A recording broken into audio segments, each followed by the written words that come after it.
pessoal, tudo bem? Meu nome é Mariana, eu sou professora de ciências e hoje a gente vai continuar a temática Olhares à sua volta. Vocês devem estar pensando assim, mas a gente já fez essa temática esse mês, né? Sim, mas a gente vai voltar com essa temática para aprofundar um pouquinho no estudo, né, em relação à saúde pública, em relação ao vacina, soro, tudo aquilo que eu comecei a falar na última aula, lembra? Então vamos lá?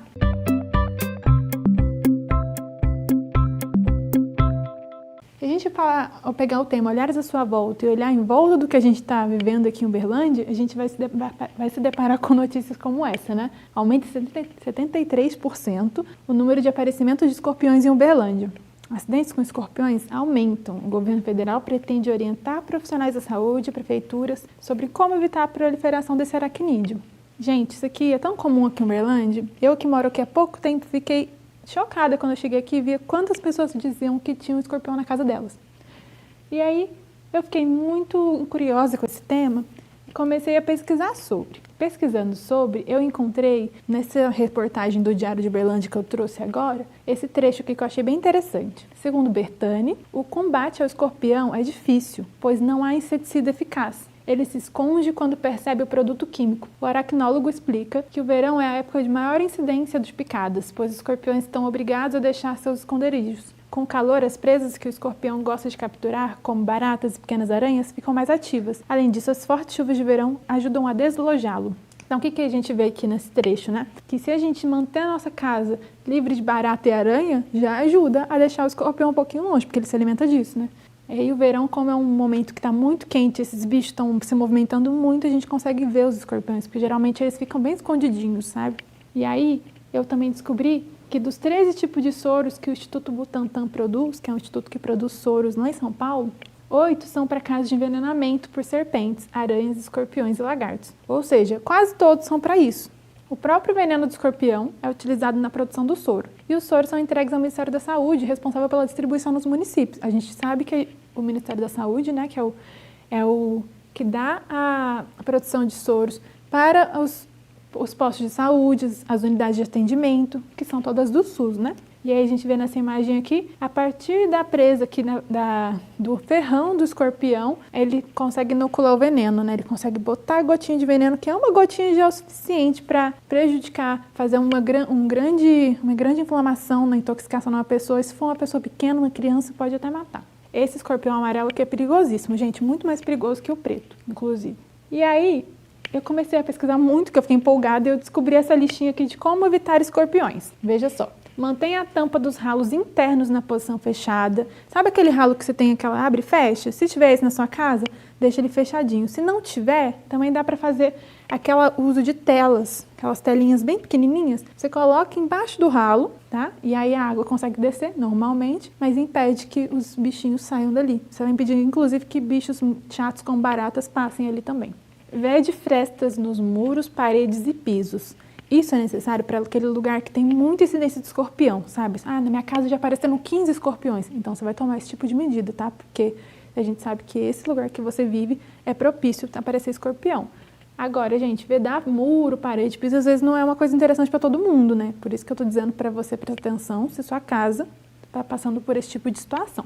Vede a soleira das portas com rodinho ou rolinhos de areia. É muito simples, sabe aquele rolinho de areia que segura a porta? Aquilo ali já resolve. Não acumule entulhos de materiais de construção. Tá passando por obra na sua casa? Mantenha tudo sempre muito organizado, porque esses locais são facilmente abrigos de escorpião. Verifique se os espelhos de luz e pontos de fiação elétrica não apresentam frestas e vãos, que é aquela partezinha de plástico que fica na parede para a gente acender e apagar a luz ou para colocar a tomada. Se aquilo ali está aberto, o escorpião adora ficar ali naquele cantinho. Mantenha ambientes limpos e organizados, jogue lixo em recipientes fechados, mantenha a limpeza de jardim sem acúmulo de folhas e providencie a limpeza e corte um mato em terrenos, sabe? Então, se você tem um terreno baldio perto da sua casa que está acumulando lixo, liga para a prefeitura que geralmente eles conseguem resolver. E aí, se você já evitou escorpião, mas ainda assim tem escorpião aparecendo na sua casa, então você vai ter que entrar nesse segundo nível de preocupação, que é como evitar os acidentes. Tá? Você viu escorpião na sua casa, mas você quer tirar ele dali sem que ninguém tenha um risco de um acidente. Como é que você faz?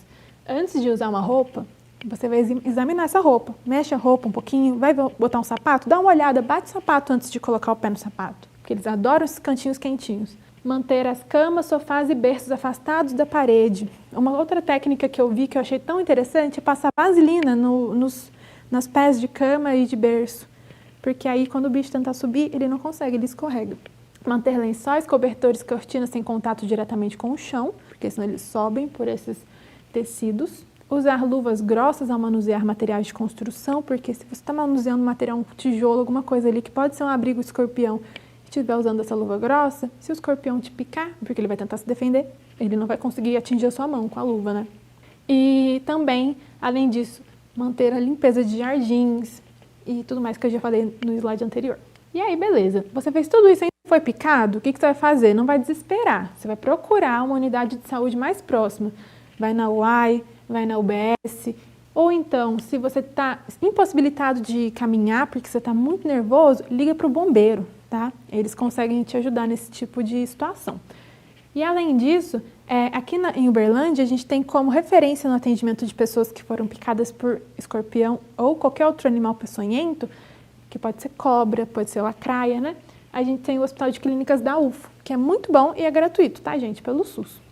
E aí, se você encontrou o escorpião na sua casa e quer que ele saia dali, não tem coragem de matar, né? Nem é bom, às vezes é bom manter ele vivo para levar para esses lugares que fazem o soro, você liga para o centro de zoonose da sua casa, da sua cidade, tá bom? E aí a gente viu que eu falei muito de soro.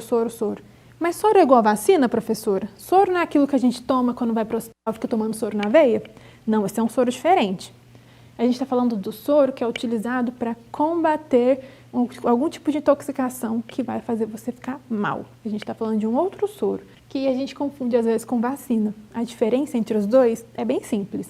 O soro contém anticorpos necessários para combater determinada intoxicação ou doença, tá? Imunização passiva, o que significa isso? Que o soro ele vai trazer para o seu corpo uma imunização já feita. Ele já pega as células de defesa que já conhecem aquele veneno e coloca dentro do seu corpo.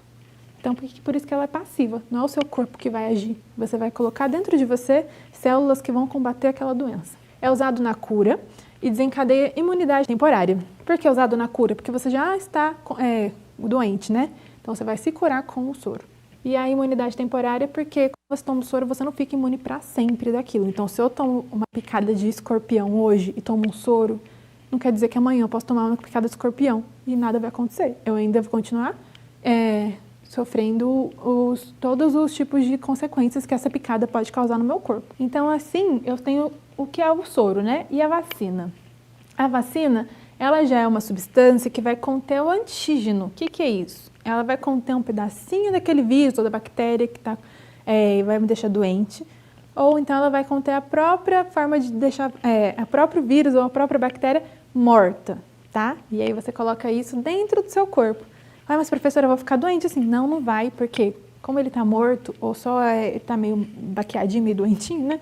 Aquele vírus não tá tão potente, ele não consegue se defender do seu corpo, porque a gente tem dentro do nosso corpo células de defesa muito potentes, que vão reconhecer aquele ser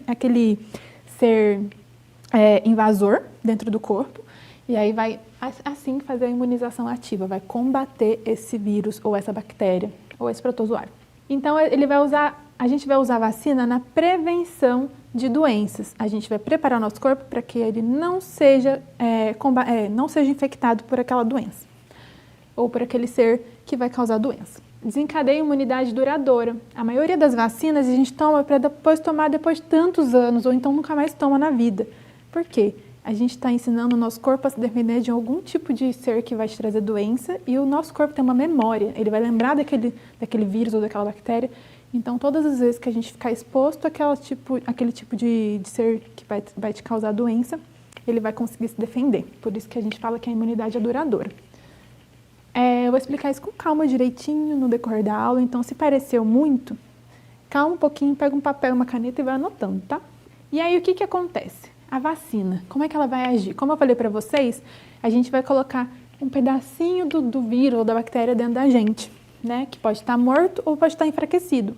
E aí, assim, olha que legal nessa imagem, uma forma muito enfraquecida ou totalmente inativada do agente que causa a doença introduzida no nosso organismo, através da injeção ou das gotinhas, né? No caso da poliomielite, por exemplo, a gente toma a gotinha. E aí, depois que isso acontece, que aquele ser estranho, invasor, está entrando no nosso corpo, nossas células de defesa, elas percebem esse invasor e logo elas começam a se reproduzir muito, muito, muito rápido para combater aquele micro-organismo que está entrando no meu corpo e que eu não conheço. Isso vai gerar uma memória imunológica, porque as células de defesa são inteligentes e têm memória muito boa. Então, no futuro, se a gente entrar em contato com alguém que está doente, a gente não pega aquela doença da pessoa porque a gente está imune. Isso acontece com a catapora, por exemplo. Hoje tem vacina para catapora, mas na minha época não tinha. Eu peguei a catapora e logo depois eu fiquei em contato com outras crianças que tinham catapora e eu não peguei de novo. Porque o meu corpo estava já imunizado, porque minhas células de defesa lembraram daquela doença e falaram assim, aqui você não entra mais não, minha querida, aqui a gente já está protegido. É assim que funciona, mais ou menos. E aí, eu trouxe um vídeo bem legal mostrando como é que o soro é feito, tá? E aí aqui eu coloquei um cavalo perguntando, como é que o soro é feito? E a cobra respondendo, é melhor não saber. Você vai entender por que eu tô falando de cobra e de cavalo.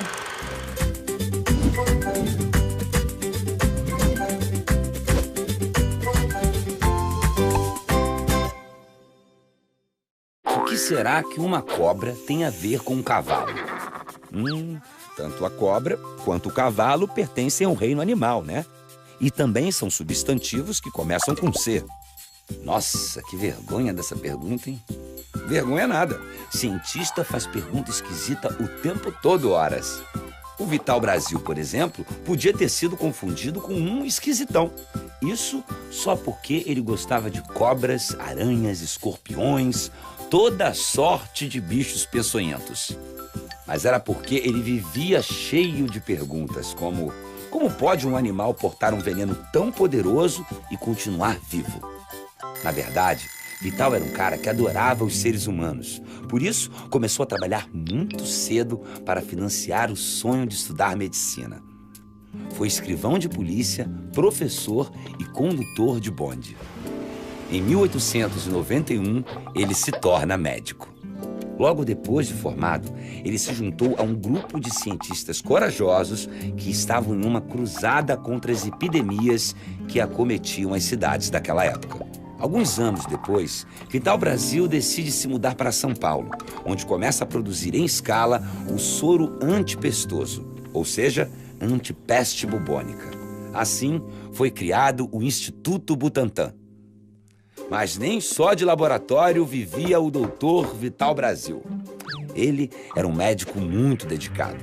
Sempre visitava os pacientes em suas casas. Era tão querido que um paciente italiano escreveu na porta de sua vendinha, Avenida Vital Brasil. E o nome vingou. Hoje, ela é uma das avenidas mais conhecidas de São Paulo. Em suas consultas, ele atendia a muitos casos de picadas de cobra. A jararaca e a cascavel eram consideradas as serpentes mais letais. Só em São Paulo, morriam 5.000 pessoas por ano por causa disso. O único soro que havia naquela época era produzido a partir da cobra naja e não funcionava. Dr. Vital, então, faz o que todo cientista faz quando encontra um desafio. Volta para o laboratório. Nos testes, ele percebeu que o ser humano tem um mecanismo imunológico que responde de forma diferente a diferentes tipos de toxinas ou venenos. A resposta era desenvolver soros diferentes para venenos diferentes. Tá, isso é muito legal. Mas e agora? O que o cavalo tem em comum com a cobra? É que Vital Brasil abrasileirou, quer dizer, aprimorou o processo de produção do soro antiofídico para que funcionasse contra picadas de cobras daqui. E os cavalos têm participação especial nisso. Funciona assim. Primeiro, encontra-se a bendita cobra e tira-se o veneno dela. E aí vem a grande sacada do nosso cientista: utilizar cavalos. Os cavalos têm maior resistência e desenvolvem mais anticorpos que combatem o veneno. Mas pode ficar tranquilo, eles ficam super bem. Muitos dias depois, um pouco de sangue é retirado do cavalo. Apenas o plasma, parte do sangue onde ficam os anticorpos, é usado na produção do soro. Além de cientista, Vital Brasil se preocupava muito com o desenvolvimento social. Ele criou uma das primeiras escolas que ensinava crianças e adultos a ler e a escrever. E formou uma família grande. Casou-se 2 vezes e teve 18 filhos. Mas sua preocupação se estendia não só para a família Brasil, mas para todo o país. Sabendo a importância de seu trabalho para a humanidade, Vital Brasil doou a patente do soro para o governo brasileiro. O soro continua sendo produzido e distribuído gratuitamente. Todos os dias, vidas são salvas graças ao Dr. Vital Brasil. Sim, graças a vocês também. O legado de Vital Brasil nos mostra que quando ciência e indústria se juntam, toda a sociedade se beneficia.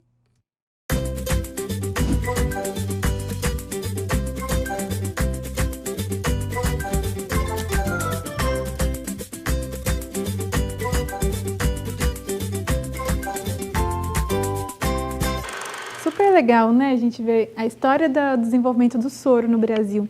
Pensar que a gente dependia de um soro de uma cobra naja lá em Paris, que não servia para as cobras daqui do Brasil, caso a gente fosse picado. Então, assim, é muito bom a gente perceber que a partir da carência, né, a gente cria desenvolvimento, né? Naquela época o Brasil estava passando por muitas doenças, uma crise sanitária muito grande. O Vital Brasil foi importantíssimo para a gente conseguir desenvolver hoje no Sistema Único de Saúde, que é o SUS, a distribuição de tantos soros e vacinas. Vocês perceberam ali que o soro ele tem relação não só com venenos de cobra, mas com outros tipos de animais peçonhentos, até com doenças? Sim, a gente tem relação também do soro com doença, não é só com intoxicação. Por exemplo, o tétano.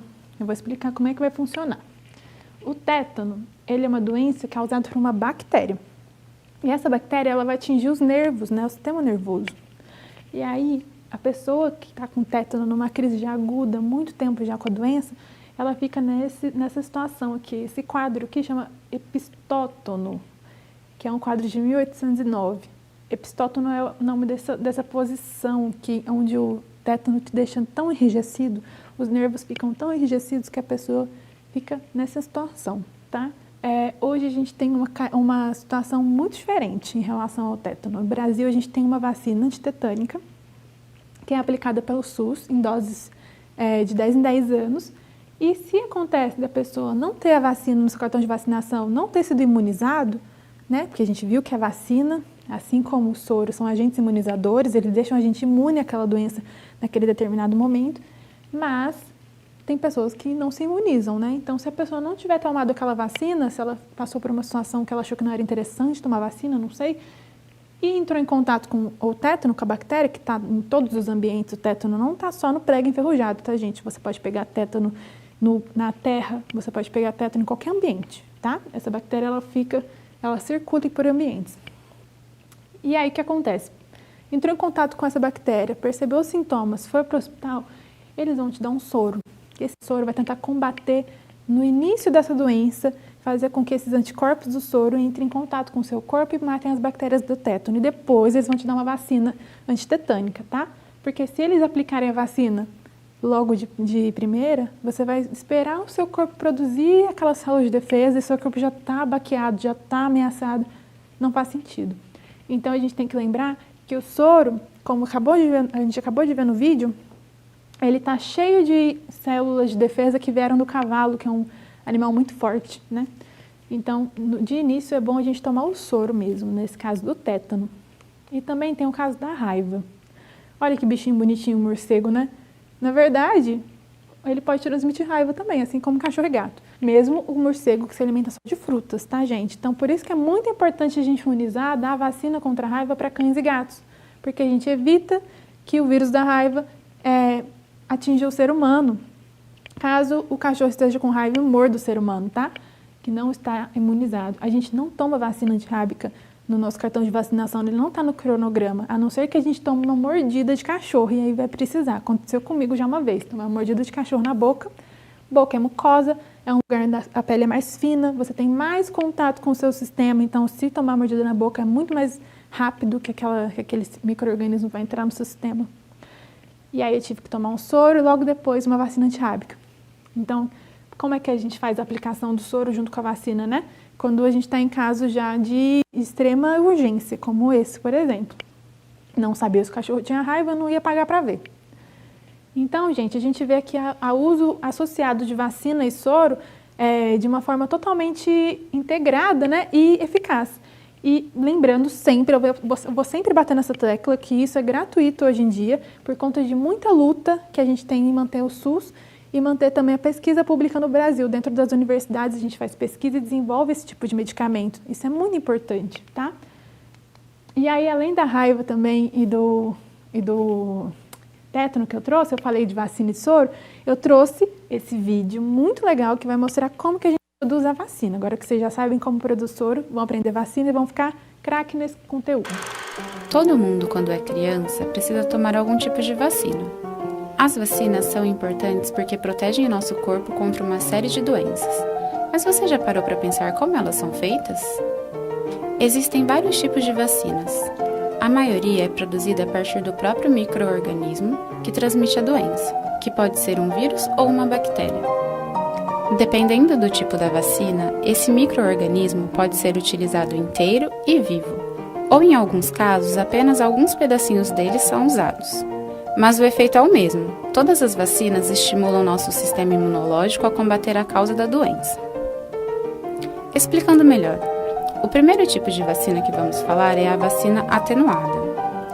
Elas são feitas com o micro-organismo inteiro e vivo, porém enfraquecido. Isso quer dizer que alguns mecanismos utilizados pela bactéria ou vírus para causar a doença são retirados. Dessa forma, quando a vacina é injetada, células do sistema imune reconhecem o agente infeccioso e criam células de memória. Essas células vão combater o micro-organismo mais facilmente em uma infecção futura, praticamente sem causar sintomas da doença. É como um filme de Velho Oeste, em que o bandido chega à cidade, mas o xerife já foi avisado antes, e o prende antes mesmo dele cometer um crime. A vantagem desse tipo de vacina é que ela é muito efetiva e duradoura. Mas como o micro-organismo é injetado vivo, algumas pessoas podem desenvolver a doença, especialmente quem está com o sistema imune comprometido, como pessoas portadoras do vírus HIV ou que estejam fazendo quimioterapia. Por isso, esse tipo de vacina não é recomendada para elas. Mesmo assim, fique tranquilo. Esses casos são bem raros. Alguns exemplos de vacinas atenuadas são as da febre amarela, a tríplice viral que protege contra sarampo, cachumba e rubéola e a vacina contra a catapora. Um outro tipo de vacina é a vacina inativada. Ela é feita a partir do micro-organismo morto ou inativado, o que pode acontecer usando calor, radiação, agentes químicos ou antibióticos. Ela funciona da mesma forma que a vacina atenuada. Quando injetada, o sistema imune reconhece o agente e cria células de memória, que vão lembrar do micro-organismo rapidamente da próxima vez que você for infectado. Alguns exemplos de vacinas inativadas são as contra gripe, poliomielite, hepatite A e raiva. As vacinas atenuadas e as vacinas inativadas são os tipos mais comuns que existem, mas não podemos esquecer de outros muito importantes, como as vacinas de subunidade. Esse tipo usa um fragmento isolado do micro-organismo, um pedacinho mesmo, como uma proteína, para estimular nosso sistema imune a reagir contra esse invasor. Dois tipos bem conhecidos de vacina de subunidade são as contra a hepatite B e o HPV. Quando a doença não é causada exatamente pelo micro-organismo, mas por uma toxina que ele produz, são usadas as vacinas toxoides. Elas estimulam uma resposta contra aquela toxina específica, fazendo com que o sistema imune neutralize essa substância e impeça a doença de se desenvolver. Esse tipo de vacina é usado para combater doenças como o tétano e a difteria. Agora que você já sabe um pouco mais sobre vacinas, não esqueça, o processo de desenvolvimento de qualquer vacina é totalmente seguro e o único efeito dela é salvar vidas. Gostou desse vídeo? Então siga o canal do Ciência Por Aí no YouTube e conheça também o nosso site. Até o próximo vídeo! Pessoal, vocês viram como é importante, né, o desenvolvimento da ciência para criar mecanismos de defesa como a vacina e o soro? Ali a gente deixou bem claro que algumas doenças que tem algumas doenças que a gente nunca nem ouviu falar, porque tem tanto tempo que a gente está imunizando os cidadãos, né, com campanhas de imunização, que não tem mais essas doenças ou tem níveis muito baixos, né? E uma doença que eu achei importante trazer para vocês, que tem imunização gratuita, é o HPV. Para vocês que estão me assistindo aí, até os 14 anos de idade, o SUS distribui vacinas de HPV de forma gratuita. Depois dessa idade, infelizmente, a gente só tem a vacina nos lugares de hospitais particulares, que aí já tem um valor bem alto. Então, se você tem até 14 anos de idade, vai até essas unidades de atendimento, toma essa vacina, porque é muito importante essa imunização. E aí, voltando no que a gente viu nos vídeos, vocês viram que o vídeo falou sobre o Instituto Butantan, e aí eu vou trazer agora a Fundação Oswaldo Cruz. Que são esses lugares? O Instituto Butantan é onde o Vital Brasil desenvolveu, né, os soros que a gente tem hoje em dia. E a Fundação Oswaldo Cruz é o nosso berço das vacinas no Brasil. Lembrando que são 2 instituições públicas, tá? E essas instituições, elas só existem porque as pessoas estão ali de forma gratuita, aprendendo e desenvolvendo, estudando ali dentro e recebendo um incentivo à pesquisa que o governo dá. Então, gente, esse tipo de ambiente, eles têm que ser cada vez mais valorizados, sim. A gente está esperando a vacina do coronavírus com tanta vontade que ela aconteça, né? Institutos como a Fundação Oswaldo Cruz está pesquisando todos os dias, dia e noite, para que isso chegue cada vez mais rápido nas nossas unidades de saúde, tá bom? E aí, continuando, eu trouxe esse gráfico aqui, que é super legal, mostrando sobre a coqueluche, que é uma doença que a gente vê muito pouco hoje em dia. Por quê? Desde 1990, ela tem a campanha de vacinação, né?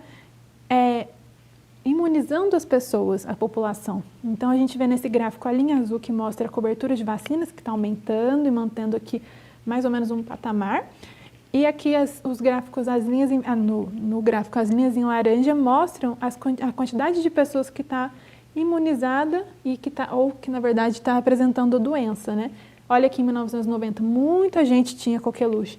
E aqui em 2017, que foi o último ano que o gráfico verificou, pouquíssimas pessoas. Então, isso mostra que a imunização, ela é sim efetiva, tá, gente? É importante a gente defender esse tipo de tratamento.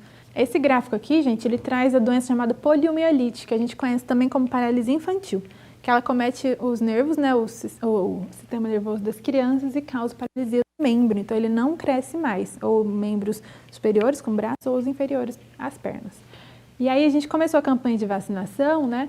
Campanha nacional de vacinação é aquela onde aparece na televisão e fala, vem vacinar e tal, e vem as crianças tomar gotinha. Lembra disso, né? Você já passou por isso. Essa campanha muito forte começou em 1980 e aí a gente ficou por 28 anos de incidência zero de poliomielite, até 2017, que é quando esse gráfico mostra. Eu não tenho dados atuais sobre esse valor da poliomielite, tá?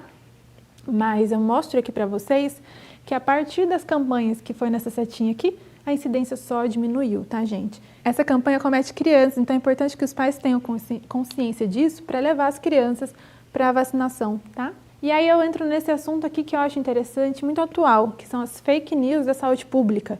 Por quê, professor? Por que você está falando de fake news na aula de ciências? Porque ultimamente a gente está numa onda de vacina ser ruim, de vacina causar autismo, e, gente, isso não é verdade. Para produzir uma vacina, são anos e anos de pesquisa. Pesquisadores que ficam debruçados nas suas bancadas dia e noite fazendo análise de micro-organismo para entender como ele funciona e então produzir a vacina, tá, gente? Então, se a vacina chegou no SUS, é porque ela passou por pelo menos 10 anos de pesquisa para chegar ali, tá? E se a gente fala que a vacina não existe, que a vacina, na verdade, não é eficaz, que causa autismo, a gente está falando qualquer coisa sem evidência científica. Quando tiver um documento, uma pesquisa dizendo que a vacina causa autismo, aí sim a gente vai começar a olhar com outros olhos, né? Mas até o momento não apareceu. Então, por que é importante a gente estar sempre verificando? Porque no WhatsApp chega muita mensagem sobre saúde o tempo inteiro, ainda mais agora sobre o coronavírus, né?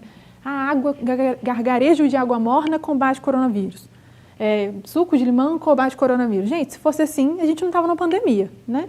Então, hoje existe uma campanha do governo chamada Saúde Sem Fake News, onde é possível controlar um pouco do que chega, pelo menos pelo WhatsApp. A gente consegue encaminhar para um número do governo, que vocês conseguem já, colocando no Google lá, Fake News, Saúde Pública, Ministério da Saúde, alguma coisa do tipo, você vai descobrir como encaminhar essas notícias E aí o governo ele conseguiu fazer uma página que organiza mais ou menos o que não é verdade e o que é verdade.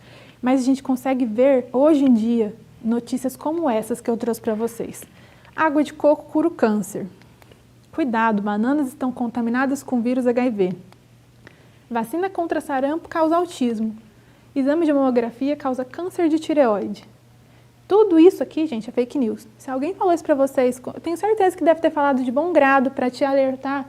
Fala para essa pessoa, seja carinhoso, cuidadoso com essa pessoa e fala assim, vamos pesquisar se é verdade? Vamos ver de onde que veio essa notícia? Porque notícias como essa, gente, invalidam o processo de evidência científica, invalidam anos de pesquisa de cientistas e pesquisadores. E aí, ó, esse é o site que eu falei para vocês, do Ministério da Saúde, com fake news sobre o coronavírus. Olha aqui, gente, eu vi mais ou menos mais de 30 notícias, eu fiquei abrindo para ver. Depois eu parei de olhar porque eu fiquei sem paciência, eu vou confessar para vocês. Mas aqui a gente consegue ver tanta coisa. Vacina da gripe aumenta risco de adoecer por coronavírus. Esse tipo de doença invalida a importância da vacinação, tá vendo? É tão importante a gente tomar a vacina da gripe nesse momento e não vai causar mais coronavírus, sabe? Se tivesse causando mais coronavírus, com certeza ela não ia estar lá pra gente tomar. E aí tem inúmeras notícias, que eu nem vou gastar muito tempo lendo isso aqui, porque realmente não vale a pena espalhar esse tipo de doença, esse tipo de informação. Gente, vocês perceberam como é importante a gente buscar sempre informações confiáveis, averiguar, ver em sites confiáveis como o site do Ministério da Saúde ou o site da OMS, que é a Organização Mundial de Saúde. Isso que eu estou dizendo em notícias relacionadas à saúde, né? Mas isso é importante para todos os tipos de notícias. Não espalhem notícias sem ter certeza. A gente viu agora uma aula inteira falando da importância da vacina e do soro, como eles são utilizados, como eles são feitos. E é assim que a gente trabalha com evidências científicas, levando informações reais para as pessoas, tá?